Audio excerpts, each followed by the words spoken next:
Hello viewers, let's crack UPSC CSE के YouTube channel पर आप सभी का स्वागत है। I hope you are doing excellent friends. एक बहुत ही बड़ी डेवलपमेंट आज सुबह सुबह मॉर्निंग में आ रही है, which is a fantastic news for India, कि ट्रंप ने डेडलाइन जो ईरान को दे रखा था उसके 2 घंटे पहले एक 2 वीक का सीज फायर ईरान के साथ अनाउंस किया है। So this is a very very great positive significant development, not only for middle east but for the entire world.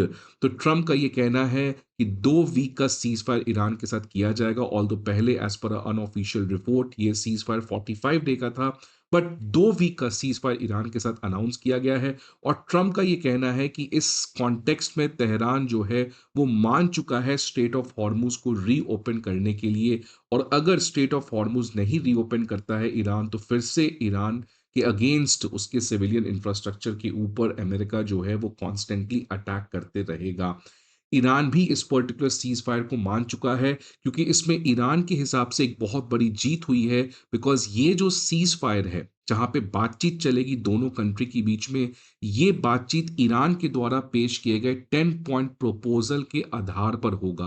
मतलब जो पहले इनिशियली ट्रंप ने ईरान को दिया था 15 पॉइंट प्रपोजल, उसको तो ईरान ने रिजेक्ट किया है। लेकिन अब as per this particular news ये कहा गया है कि ईरान जो है वो स्ट्रेट ऑफ हॉर्मुज को ओपन कर रहा है, सीज फायर को एक्सेप्ट कर रहा है। लेकिन जो आने वाले समय में सीज फायर में बातचीत होगी वो ईरान के टर्म्स एंड कंडीशंस पे होगी। बिकॉज 10 पॉइंट प्रपोजल ईरान ने अमेरिका को भेजा है, और अमेरिका एग्री किया है कि इस 10 पॉइंट प्रपोजल के आधार पर ही आने वाले 2 वीक में तेहरान के साथ बातचीत होगी।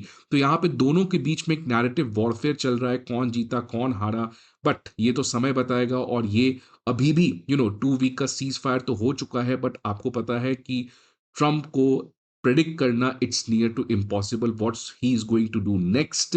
ये एक बहुत बड़ा सवाल है। लेकिन एक बात तो क्लियर है, जिस तरीके का कल रात को ट्रंप का ट्वीट आ रहा था, really I was very afraid, because Trump ने कहा था to wipe out a whole civilization. और ये एक तरीके का ऐसा ब्लेटेंट आउटराइट धमकी किसी एक कंट्री को, एक किसी सिविलाइजेशन को देना, ये बहुत ज्यादा चिंता के विषय हो सकती है। बिकॉज आज जिस तरीके का एक अनएथिकल, एक नो रूल वर्ल्ड ऑर्डर चल रहा है, अगर ट्रंप न्यूक्लियर वेपन यूज भी कर देता ईरान के अगेंस्ट, तो कौन ही क्या कर लेता। बिकॉज आज यूनाइटेड नेशन तो है नहीं, आज कोई मोरालिटी की बात कर नहीं रहा इंटरनेशनल रिलेशन में।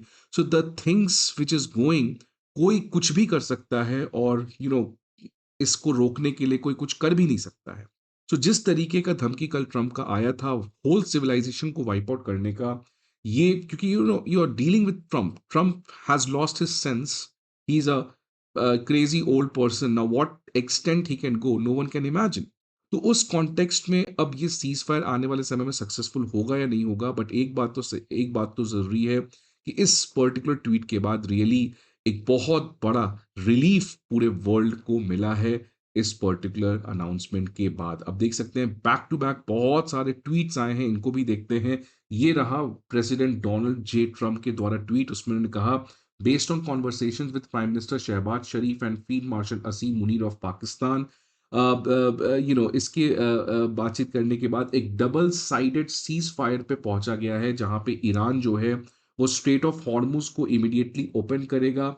और जो 10 पॉइंट प्रपोजल ईरान के द्वारा दिया गया था, इसी की बेसिस पर आने वाले समय में अमेरिका और ईरान जो है वो आपस में बातचीत करेंगे। तो यहाँ पे स्ट्रेट ऑफ हॉर्मुज के बारे में भी देख सकते हैं आप, यहाँ पे मेंशन है। कैरोलिन लेविट ने कहा एक तरीके से ये प्रेसिडेंट ट्रंप की विक्ट्री है। तो यहाँ पे अगेन ट्रंप को as a great leader, as a king की तरह, एज अ पीस ब्रोकर की तरह यहाँ पे प्रेजेंट किया जा रहा है प्रेसिडेंट ट्रंप के जितने भी एडमिनिस्ट्रेटिव ऑफिशियल्स हैं। सो कैरोलिन लेविट ने कहा, this is the victory for United States that President Trump and our incredible military has made happen. और Trump has got the Strait of Hormuz reopen, never underestimate the President Trump's ability. तो ये देख सकते हैं constantly अब यहाँ पे President Trump को लार्जर देन लाइफ का पिक्चर यहाँ पे बनाया जा रहा है। ईरान के द्वारा भी ट्वीट आता है, सैयद अब्बास अरागची के द्वारा, जो ईरान के फॉरेन मिनिस्टर हैं। उन्होंने कहा, I express gratitude and appreciation for my dear brothers, he Prime Minister of Pakistan Sharif and the Field martial Asim Munir यहाँ पे अगेन वही चीज़ कहा गया कि ईरान 10 पॉइंट प्रपोज़ल जो दिया था, इसी के बेसिस पे आने वाले समय में नेगोशिएशन होगा बिकॉज़ पहले अमेरिका ईरान के इस प्रपोज़ल को रिजेक्ट किया था, बट अब अमेरिका जो है वो इस ईरान के 10 पॉइंट प्रपोज़ल को एक्सेप्ट किया है, जो ईरान के लिए प्रोबेबली एक बहुत बड़ी यहाँ पे विक्ट्री है। और साथ ही साथ सैयद अब्बास ने कहा कि safe passage straight of Hormuz को अलाउ किया जाएगा 2 वीक के लिए। ऑब्वियसली कुछ टेक्निकल लिमिटेशंस हैं बिकॉज़ काफ़ी ज़्यादा इंफ्रास्ट्रक्चर डैमेज है, तो कुछ इश्यूज़ आएँगे। बट यहाँ पे एक पॉजिटिव है कि स्ट्रेट ऑफ हॉर्मुज़ को 2 वीक के लिए ओपन किया जाएगा। इज़राइल स्ट्रेंजली वो भी इस सीज़फायर को एक्सेप्ट कर लिया है विद ईरान। उसने कहा है कि हम अमेरिका के सीज़फायर को सपोर्ट करते हैं, लेकिन लेबनान में ये चीज़ वैलिड नहीं होगा। लेबनान में जो हमारा ग्राउंड इन्वेजन चल रहा है, वो चलते रहेगा।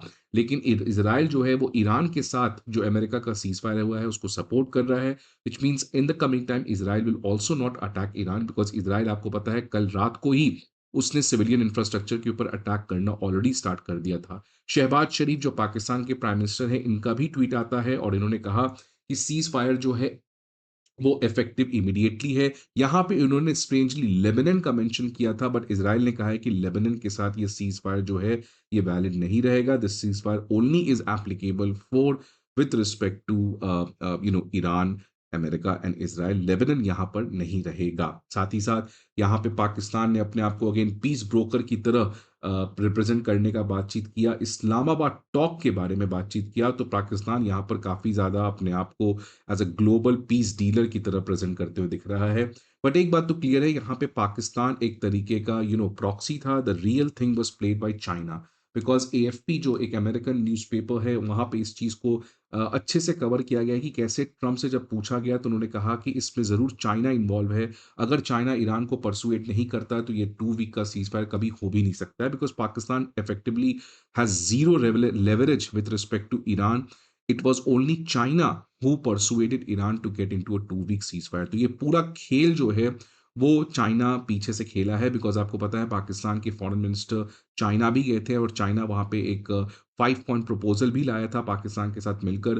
तो चाइना यहाँ पे सारे कॉल्स को लेते हुए दिख रहा है, जो एक बहुत बड़ी बात है बिकॉज़ चाइना पहले भी मिडल ईस्ट में इस तरीके का पीस ब्रोकर कर चुका है। आप भूलिएगा मत, सऊदी ईरान के बीच में करवाया था 2023 में और अब ये चाइना का दूसरा एक बड़ा सक्सेस यहाँ पे मिलते हुए नज़र आ रहा है और ये चाइना के जो ग्लोबल सिक्योरिटी इनिशिएटिव प्रोग्राम जो लॉन्च किया है शी जिनपिंग ने, उसको एक बहुत फुलफिलमेंट मिलेगा because China has again got something as a peace deal. तो चाइना आप देख सकते हैं ग्लोबली जितने भी वर्ल्ड में टेंशन्स हो रहे हैं, उसमें एक रोल अब इफेक्टिवली प्ले करते हुए नज़र आ रहा है।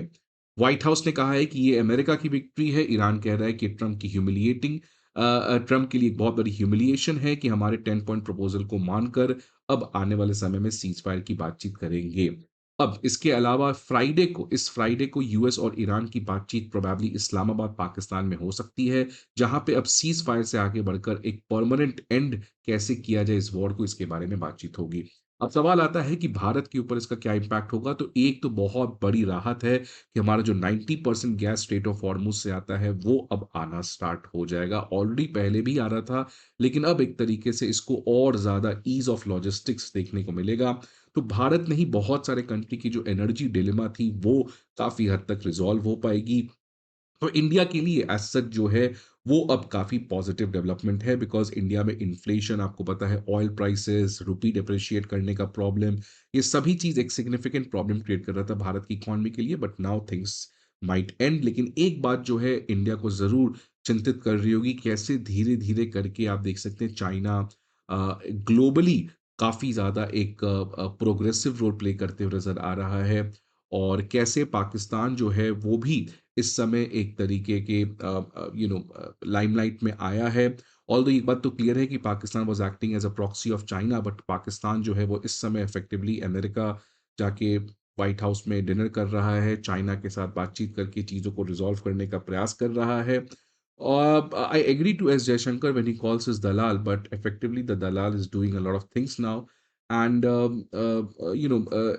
इस पूरे चीज़ में मेरा बस एक चीज़ कहना था कि इंडिया को मेडिएशन नहीं करना चाहिए था। देखिए मेडिएशन is a very difficult thing, but India should have hosted a platform जहाँ पर वो सारे कंट्रीज़ जो इस पर्टिकुलर वॉर से इम्पैक्टेड थे, उनके बेसिस पे इंडिया को बातचीत करना चाहिए था बिकॉज़ आज global south is looking for India. right? Or India should not mediate. Mediation is a very difficult game altogether, but India should speak on behalf of Global South. India should do the proactively diplomacy, right? India should also not only look for our own interest, but India should look for the interest of the entire Global South. Then only हमारी soft power जो है वो आने वाले समय में बढ़ सकती है. बट एनीवेज आने वाले समय में क्या होगा ये तो समय बताएगा. सीज फायर पॉसिबल है, सक्सेसफुल है कि नहीं है, बट एक बात तो क्लियर है, यहाँ पे इंडिया के लिए it's a very very great news, but also थोड़ी सी चिंता की विषय है, क्योंकि यहाँ पे पाकिस्तान और चाइना का रोल यहाँ पे दिखते हुए नजर आ रहा है. आपके क्या व्यूज हैं?